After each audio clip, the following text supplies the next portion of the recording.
अस्सलामुअलैकुम। आज हम क्लास 6th की जो एक्सरसाइज 7.2 उसका क्वेश्चन नंबर 3 और क्वेश्चन नंबर 4 डिस्कस करेंगे। क्वेश्चन नंबर 4 क्या है? Right in exponential form. कुछ पार्ट्स गिवन है, दिए गए कुछ पार्ट्स हैं, उनको हमें किस फॉर्म में लिखना है? एक्सपोनेंशियल फॉर्म में लिखना है। ठीक है, एक्सपोनेंशियल फॉर्म में ऑलरेडी हमने इससे पहले क्वेश्चन किए, उस पे एक्सपोनेंशियल फॉर्म में किस तरीके से नंबर लिखते हैं, किस तरीके से एक्सप्रेशन को एक्सपोनेंशियल फॉर्म में लाते हैं। ठीक, अब चलिए देखते हैं पहला पार्ट क्या है। Question number 3 first part, 2 into a square into a cube into b into b. अब देखिए, लॉ एक्सपोनेंट पे एक लॉ है, a power m into a power n, वो किसके बराबर होता है? A power m plus n। जब भी बेस सेम होगी, दो नंबर्स में बेस हो सेम होगी उस और वो प्रोडक्ट में होंगे, उस टाइम क्या होता है? वहां पे पावर्स को ऐड करते हैं। इन मल्टीप्लाई में जब भी बेस सेम होगी पावर को ऐड करना पड़ता है। ठीक, in multiply when base are same power should be added. ये देखिए, यहाँ पे बेस सेम थी ना, ए, यहाँ पे भी बेस ए है, यहाँ पे भी बेस ए है। अब मैंने क्या लिखा? ए पावर एम प्लस एन। ए पावर इसका एम और इसका एन, उन दोनों को ऐड किया है। बेस यही रखी, ए ही रखी, तो सिर्फ पावर्स को क्या किया? ऐड किया। ठीक, अगर अब a power m divide by a power n होगा, डिवाइड में क्या होता है? बेस अगर सेम होगी डिवाइड में, तो उस टाइम पावर्स को सब्ट्रैक्ट करते हैं। तो इस तरीके से लिखिए, ए पावर एम माइनस एन। ठीक है, अब देखिए यहाँ पे अगर अगर अगर ए इंटू ए इंटू ए इंटू ए होगा, इंटू ए सपोज। अब कितनी बार ए को मैंने अपने आप से प्रोडक्ट किया? 1 2 3 4 5। चलिए, मैं अगर पहले इन तीनों का एक्सपोनेंशियल फॉर्म में लाऊं, ठीक, इन तीनों का प्रोडक्ट अलग करूं, ए इंटू ए इंटू ए, तो ए 3 बार है तो ए क्यूब आएगा, इंटू उसके बाद क्या है? ए 2 बार है, ए स्क्वायर है। अब मैंने क्या कह दिया?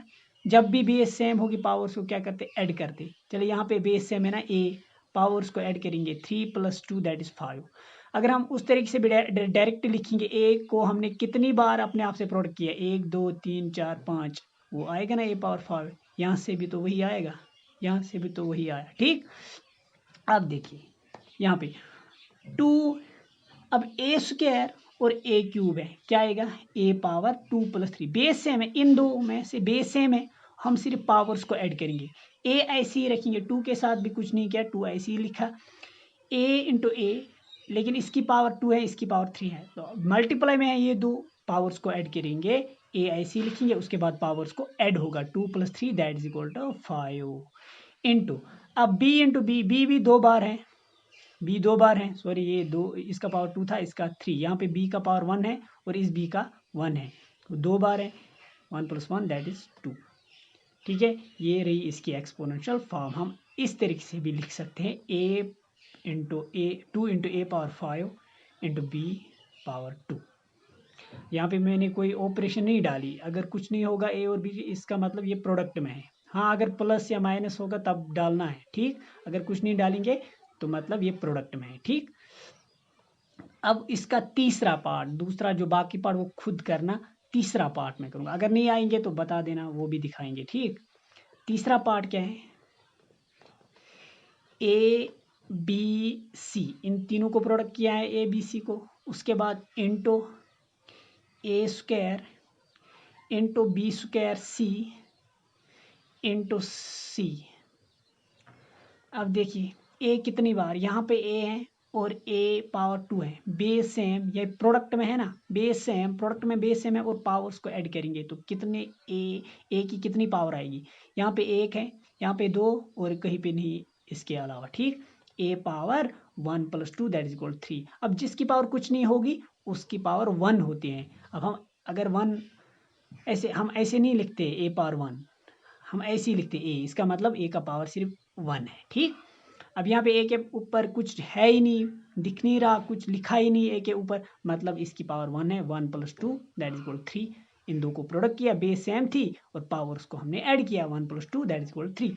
इसी तरीके से बी एक बार और यहाँ पे प्रोडक्ट है बी कितनी बार, 2 बार, इसकी पावर 2 है तो बी पावर 1 + 2 बी भी 3 आएगा इंटू।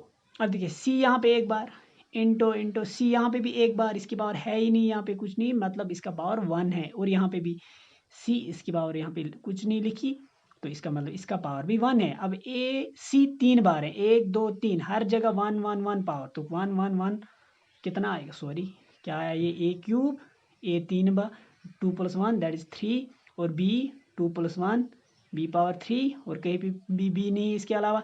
अब c 1 2 3 जगह, हर जगह 1 1 1 power, 1 + 1 + 1 that is equal to 3।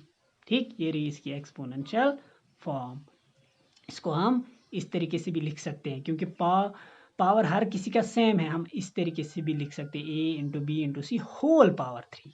अब मैंने ब्रैकेट में लिख दिया है 3, इसका मतलब a इसका भी पावर है, जितने भी टर्म्स b प्रोडक्ट में हैं इधर ब्रैकेट के अंदर उन सबों का पावर ये 3 है, क्योंकि ब्रैकेट डाल दिया, ब्रैकेट का मतलब ये इसका भी पावर है, इसका भी, इसका भी। ठीक है, तो ये रही इसकी एक्सपोनेंशियल फॉर्म। ठीक, हाँ अगर इस तरीके से होगा a पावर 2 b पावर 3, फिर हम ये नहीं लिख सकते a × b होल पावर 2 × 3, इस तरीके गलत है। जब सेम पावर होगी, सेम पावर यहाँ पे सेम 3 3 3, तब जाके हम ब्रैकेट डाल के होल पावर में 3 डाल सकते। अगर पावर डिफरेंट होंगे तो उस टाइम ऐसा नहीं कर सकते। ठीक, ये रहा इसका थर्ड पार्ट। अब क्वेश्चन नंबर 4 डिस्कस करेंगे। क्वेश्चन नंबर 4 क्या है,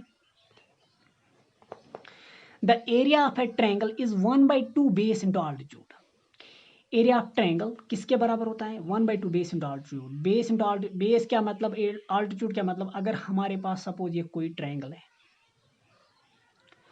अगर मैं किसी भी वर्टेक्स से कोई लाइन डालूं अपोजिट साइड पे, सपोज ये एक ट्रायंगल थी ABC और मैंने वर्टेक्स ए से, इस पॉइंट ए से मैंने एक लाइन सेगमेंट डाली किस साइड पे, बी साइड पे, उसने BC पे उसने मीट किया, इंटरसेक्ट किया। ठीक, अगर अगर अगर ये AD मैंने डाल दिया, सपोज इसने या इस BC को इंटरसेक्ट किया पॉइंट D पे, अगर इस लाइन ने इस BC के साथ इस सपोज 90 डिग्री एंगल बनाया, ये भी 90 है और ये भी 90 है, तो इसको हम कहेंगे ये ट्रायंगल का ऑल्टीट्यूड है।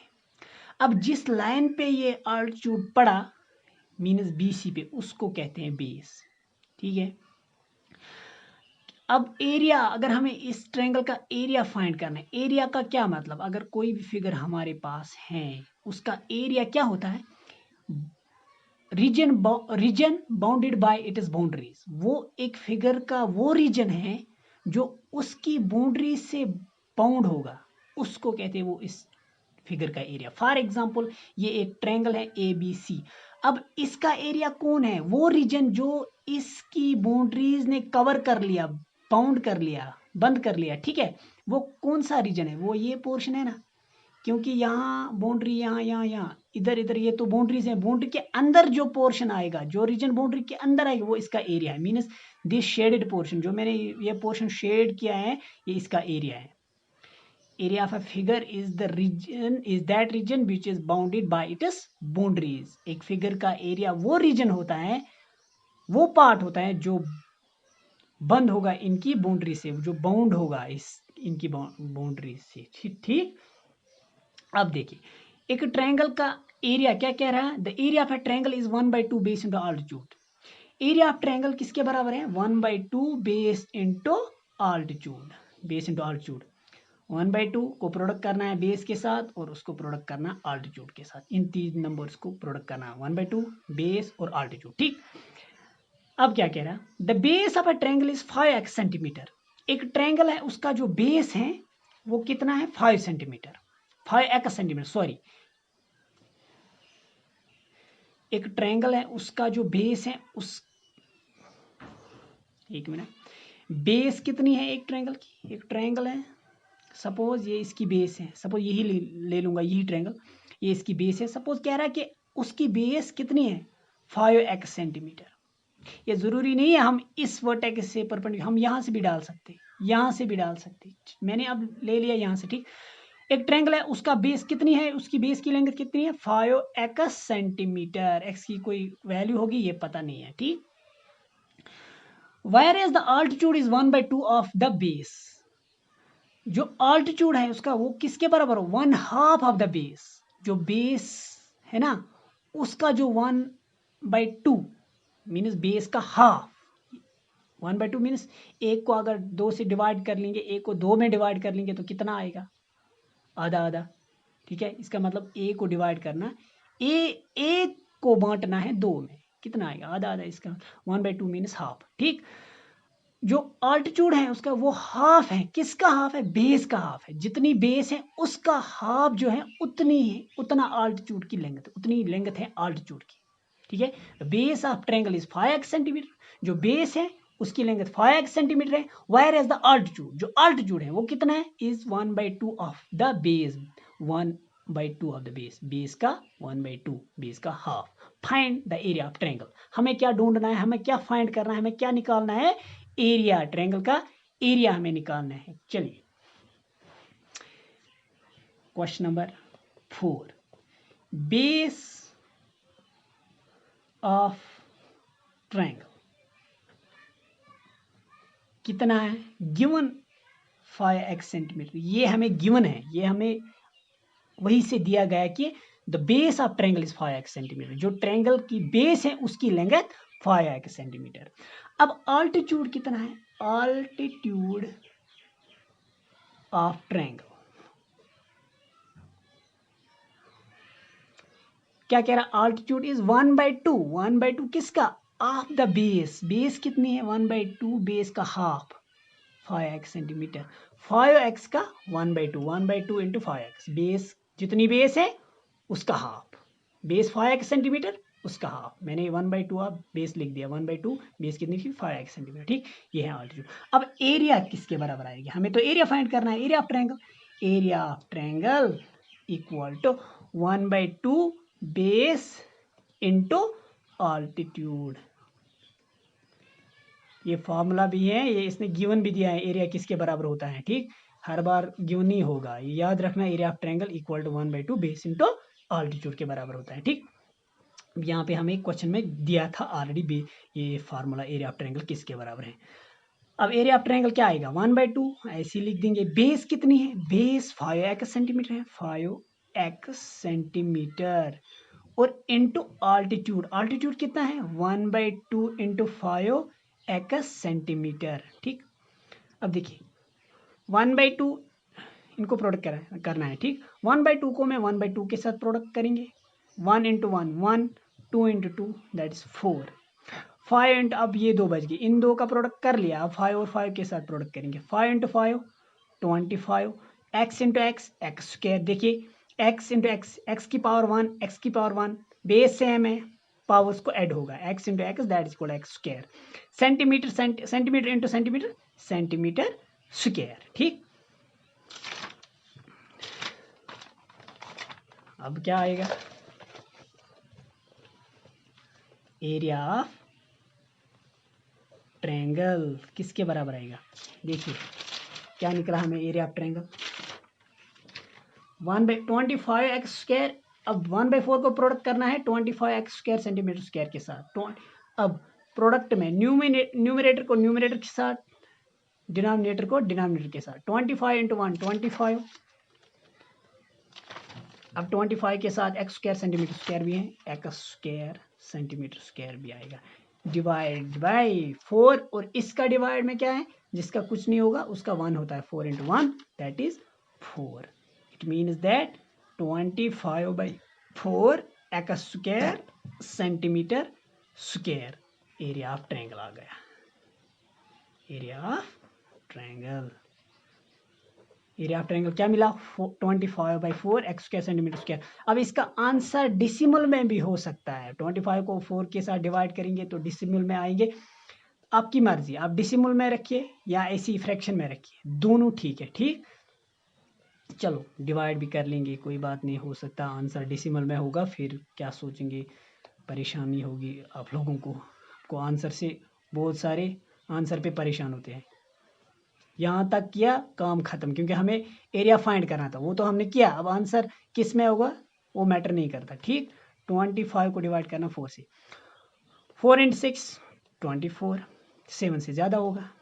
अब यहाँ से 1 आ गया, पॉइंट यहाँ से 0 आएगा, तो 4 × 2 8, 2 आ गए नीचे, 10 में से 8 निकालेंगे तो 2 आ गए। 4 पॉइंट लाया हमने यहाँ से 0 आएगा, 4 × 5 दैट इज़ 20। तो क्या आ गया, 25 को जब डिवाइड कर लिया हमने 4 के साथ, वो 6.25, और यहाँ पे x स्क्वायर ऐसे ही रहेगा सेंटीमीटर स्क्वायर। अब ये आंसर लिखो, ये आंसर लिखो, दोनों ठीक है। हमें एरिया फाइंड करना है, एरिया ऑफ ट्रायंगल क्या आ गया, 25/4 x स्क्वायर सेंटीमीटर स्क्वायर, या आप ये भी लिख सकते हैं 6.25 x स्क्वायर सेंटीमीटर स्क्वायर। आज के लिए इतना ही, खुदा हाफिज।